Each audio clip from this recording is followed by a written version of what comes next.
Striker House Goal Australia dipanggil timnas U17. Supporter Blackpool sambut Elkan Bagot. PSSI terapkan aturan baru di Liga 1. Simak informasi selengkapnya hanya di Garuda Space Update.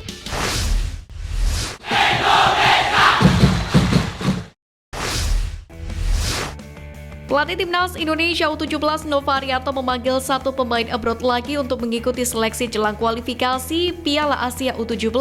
Pemain tersebut yakni Gati Birowo Anurogo Basori yang lahir di Australia. Namun kedua orang tuanya masing-masing berasal dari Jember dan Padang. Gati Birowo kini sedang berkarir di Brisbane City FC Yacht dan bisa berposisi gelandang, winger hingga penyerang. Bersama Brisbane City FC Yacht, Gati telah menunjukkan performa yang sangat impresif. Dalam 20 pertandingan ia berhasil mencetak 16 gol dan 10 assist. Statistik yang luar biasa membuktikan bahwa Gati adalah salah satu pemain muda paling potensial di Australia. Meski tumbuh besar di Australia, Gati tidak pernah melupakan akarnya dan selalu merasa memiliki ikatan yang kuat dengan Indonesia. Pemain bertinggi 176 cm tersebut girang dengan pemanggilan ini. Dirinya mengucapkan terima kasih dan bakal berjuang lebih baik. Pelatih Timnas Indonesia U17 Novarianto siap bongkar pasang pemain agar terbentuk skuad lebih tangguh. Hal ini dilakukan agar Timnas Indonesia U17 bisa lolos ke putaran final Piala Asia U17 2025. Mantan pemain Timnas Indonesia ini mengatakan, seleksi sudah berlangsung sejak 5 Agustus 2024 dan selesai pada Rabu 7 Agustus 2024. Novarianto pun akan memutuskan promosi dan degradasi pemain untuk Timnas Indonesia U17. Berkaca pada Piala AFF 16 beberapa waktu yang lalu, Nova mengatakan akan memoles Timnas Indonesia U17 setelah skuad terbentuk.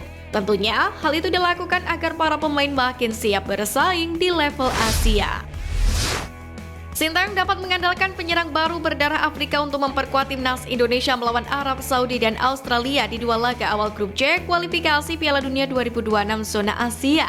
Tepatnya pada 6 dan 10 September 2024. Sosok penyerang baru yang dimaksud adalah Ronaldo Kuate. Ronaldo Kuate masuk kategori baru karena sudah 2,5 tahun tidak memperkuat Timnas Indonesia Senior.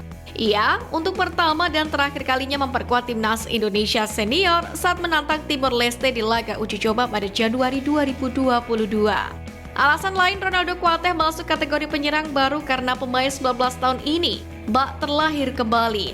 Setelah mengalami cedera panjang dari pertengahan 2023, ex-pemain Madura United ini akhirnya memilih berkarir di Liga 1 Thailand bersama Muang Thong United. Jika tampil brilian bersama Muang Thong United, hanya masalah waktu bagi Ronaldo Kuate untuk kembali menghiasi lini depan Timnas Indonesia.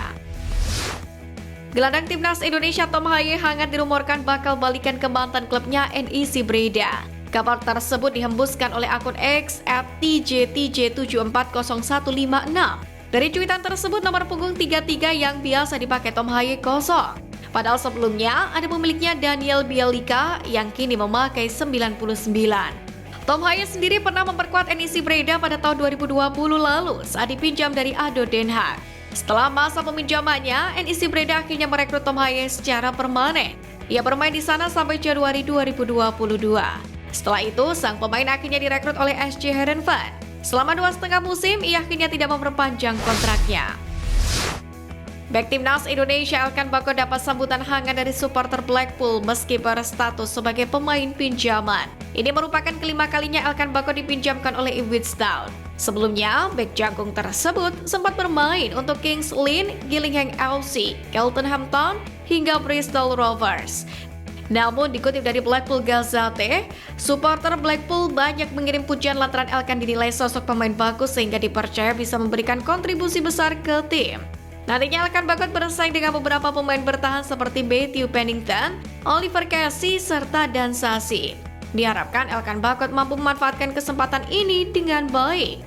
Dengan begitu, pemain berdarah Inggris tersebut akan mendapatkan menit bermain sebagai modal yang bagus sebelum kembali membela Timnas Indonesia. Ketum PSSI Erick Thohir dipastikan bakal turun gunung untuk menangani perkembangan Liga 1 musim 2024-2025 ini. Erick Thohir berharap musim ini menjadi momentum Liga 1 naik kelas, sebab Liga 1 sudah mengadopsi sejumlah aturan baru untuk meningkatkan mutu-mutu klub peserta. Dirinya berharap pun agar klub-klub Liga 1 bisa bersaing di kompetisi antar klub Asia. Secara spesifik, pria yang juga menjabat sebagai Menteri BUMN ini sudah mematok target khusus kepada PT Liga Indonesia Baru selaku operator kompetisi Liga 1. Erick Thohir pun menargetkan Liga 1 bisa jadi kompetisi terbaik nomor 2 di Asia Tenggara. Selain itu, Liga 1 bisa menembus peringkat ke-12 di benua Asia. Terlebih saat ini Liga 1 Indonesia berada di peringkat ke-28 di benua Asia per data dari AFC bulan Mei 2024 kemarin. Sementara di ASEAN, Liga 1 harus puas berada di peringkat ke-6. Hal ini disebabkan prestasi klub-klub Liga Indonesia yang kurang begitu baik saat tampil di kompetisi level Asia. Komposisi kasta tertinggi sepak bola tanah air, Liga 1 bakal menerapkan regulasi anyar di musim barunya ini. Aturan itu adalah soal protes kepada wasit. Mulai musim 2024-2025, hanya kapten tim yang diperbolehkan untuk melakukan protes kepada wasit. Peraturan tersebut disampaikan langsung oleh Ketum PSSI Erick Thohir. Ex-presiden Inter Milan ini meminta wasit untuk lebih berani mengambil keputusan. Selain itu, wasit bisa memberi kartu jika banyak pemain yang melanggar aturan tersebut.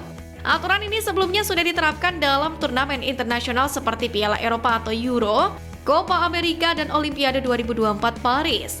Berdasarkan aturan itu, semua pemain selain kapten yang mendekati wasit dan bertindak buruk akan diganjar kartu kuning. Namun situasi akan berbeda jika ban kapten melekat di pemain berposisi kiper. Maka satu pemain outfield diizinkan untuk berkomunikasi dengan pengganti lapangan. Media Korea Selatan Wiki3 membocorkan kehebatan sosok Yeom Ki-han yang baru saja diangkat ST untuk menjadi pelatih striker timnas Indonesia. Wiki3 yakin Yeom Ki-han mampu mengangkat pamor sepak bola Indonesia, terutama di lini depan.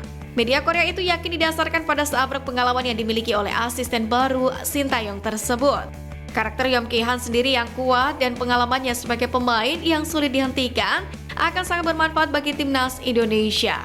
Hubungan baik antara keduanya lah yang membuat Yeom Ki-han menerima tawaran ini. Bahkan dikabarkan dia menolak pinangan dari Cina demi mengikuti ajakan Shin Tae-yong.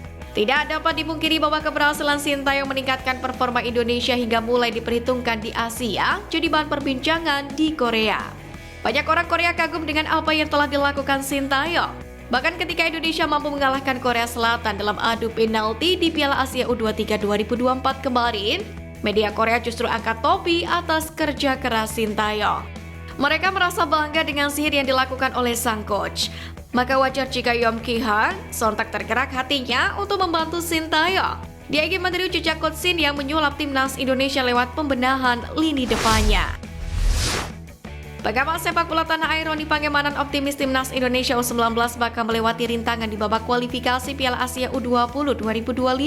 Selain karena berstatus sebagai tuan rumah, pria yang akrab disapa Bung Ropan itu merasa lawan-lawan di grup F tidak terlalu berat, yakni bersama Yaman, Timor Leste, dan Maladewa.